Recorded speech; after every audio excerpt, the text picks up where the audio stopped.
আল্লাহ আসমান বানাইছেন যার জন্য সাবা সামাওয়াতি ওয়াল আরদি, আসমান 7 আসমান জমিন যার জন্য বানাইছেন তিনিই থাকতে পারেন নাই, তিনি চলে যাইতে হয়েছে। ওই বন্ধুকে ভালোবাসেই তো আল্লাহ সব কিছু বানাইছেন।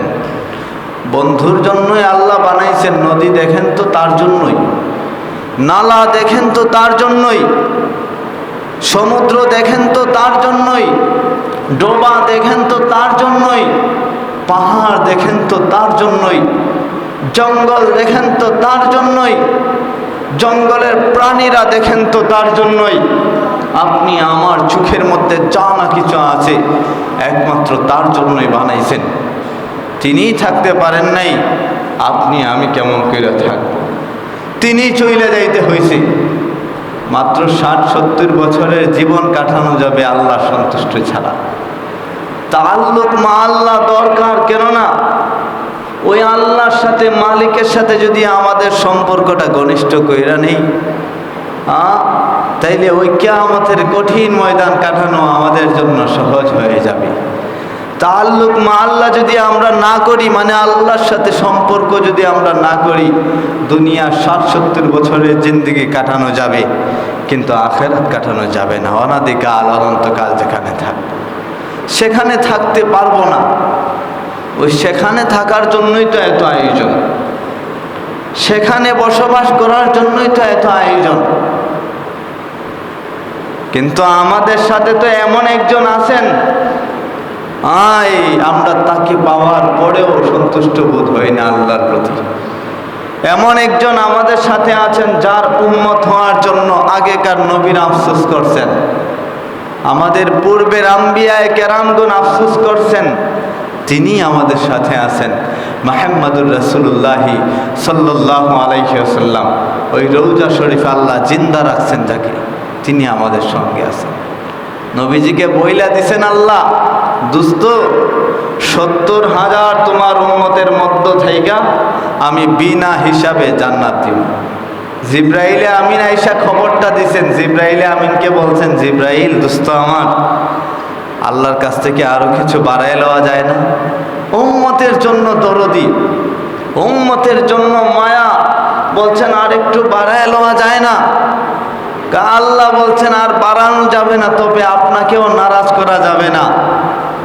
70,000কে তো দিবেন, কিন্তু আপনাকেও নারাজ করা যাবে না। এর জন্য 70,000-এর সাথে, প্রত্যেকের সাথে প্রতি বগলে আরো 70,000 জন জান্নাতে লইয়া যাইব। আল্লাহু আকবার কর। আরো 70,000 বগলের নিচে লইয়া যাইব বিনা হিসাবে জান্নাতি। 490 কোটি উম্মত এমনিতেই জান্নাতে চলে যাবে। 490 কোটি উম্মত, হিসাব কইরা দেখেন, বিনা হিসাবে জান্নাতে চলে যাইবে। এই বিনা হিসাবে জান্নাতে যাইতে হলেও তো আমাদের আমল দরকার। এমনিতে যাইতে পারবো এত সহজ না। নবী মুসা আলাইহিস সালাম আল্লাহর বড় একজন পয়গম্বর ছিলেন।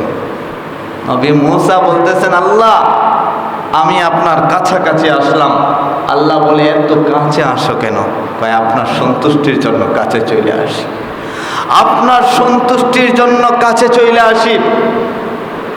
অথচ নবীজিকে আল্লাহ বলে দিছেন, সাউফা ইউতিকা রাব্বুকা ফাতারদা ওয়ালা সাউফা ইউতিকা রাব্বুকা ফাতারদা। ও নবী, আপনার সন্তুষ্টির জন্য আমি আপনার কাছাকাছি আসছি। বুঝেন নাই বোধহয় আমার কথা, আপনারা আমার মিনিংস বুঝেন নাই। নবীজিকে আল্লাহ বলছেন, আপনার সন্তুষ্টির জন্য আমি আপনার কাছাকাছি চলে আসছি।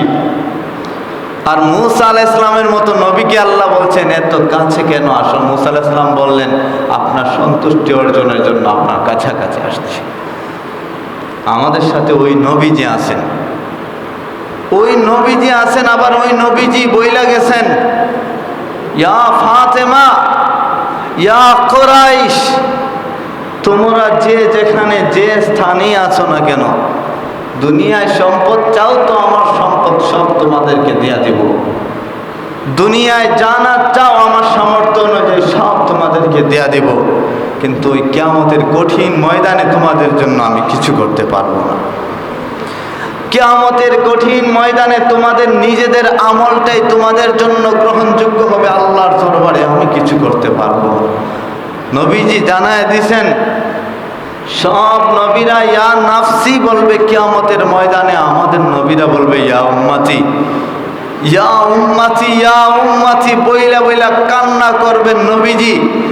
মাকামে মাহমুদ আসবে, আল্লাহ বলবেন দুস্থ হে আমার মাকামে মাহমুদ আসছে, তুমি আগে জান্নাতে চলে যাও। আল্লাহকে বলবেন, আল্লাহ ওই মাকামে মাহমুদে আমি উঠতে চাই না, না উঠলে কি হয় না? আল্লাহ বলবেন উঠো। নবীজি তখনও উঠবেন না, আল্লাহ আবার বলবেন উঠো, তখনও নবীজি উঠবেন না। ধমক দিয়ে আল্লাহ বলবেন বন্ধু উঠো। নবীজি এক পা রাখবেন, এক পা, আর এক পা হাসরের ময়দানে, হায় এক পা হাসরের ময়দানে আর এক পা মাকামে মাহমুদের মধ্যে।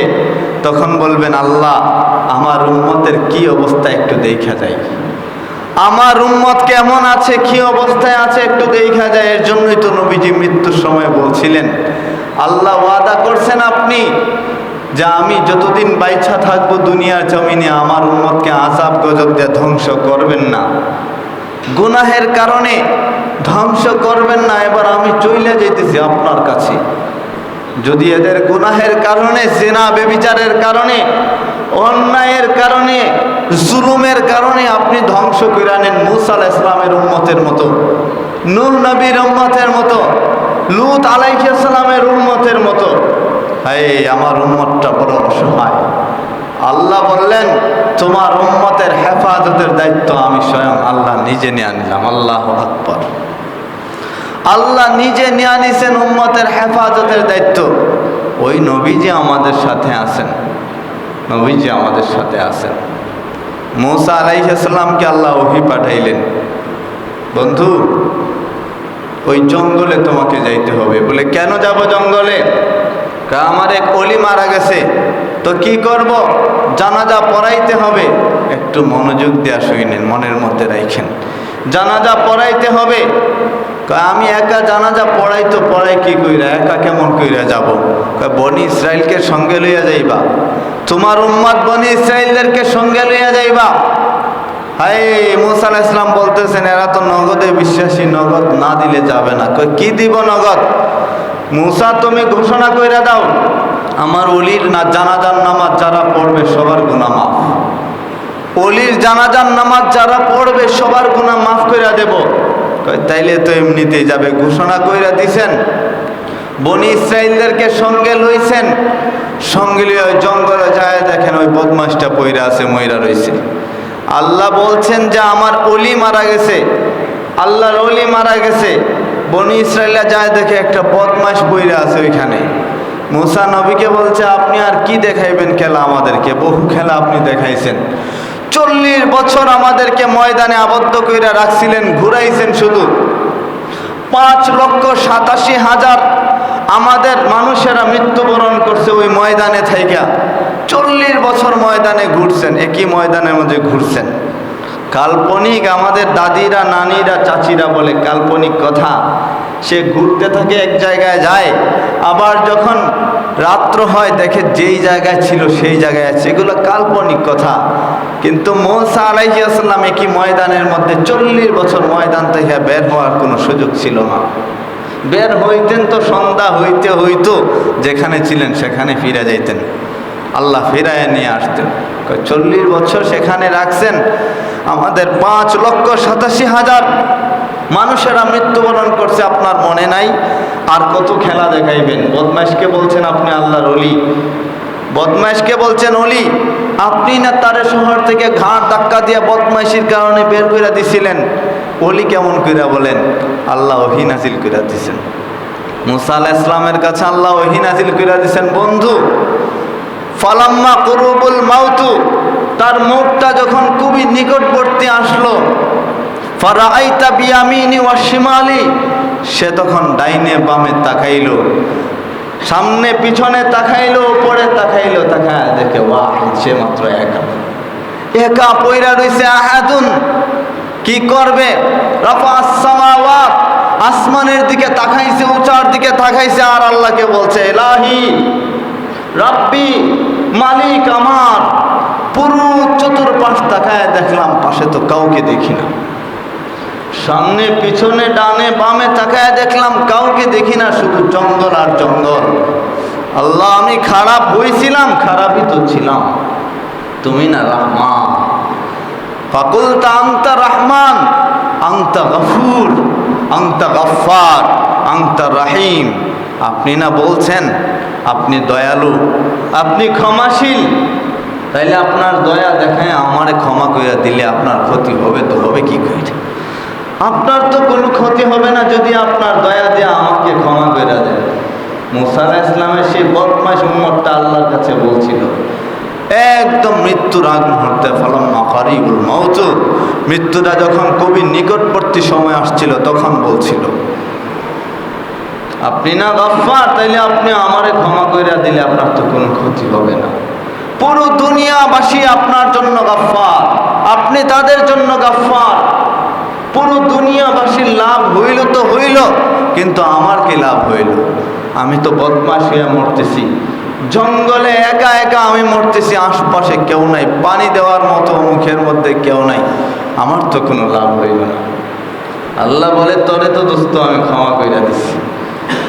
ওহী নাজিল করছেন, মূসা আলাইহিস সালাম বইলা দিছেন, আল্লাহ বলতেছেন যে আমার কাছে এইভাবে সে সাইল হয়েছে, আমি কি জবাব দেই?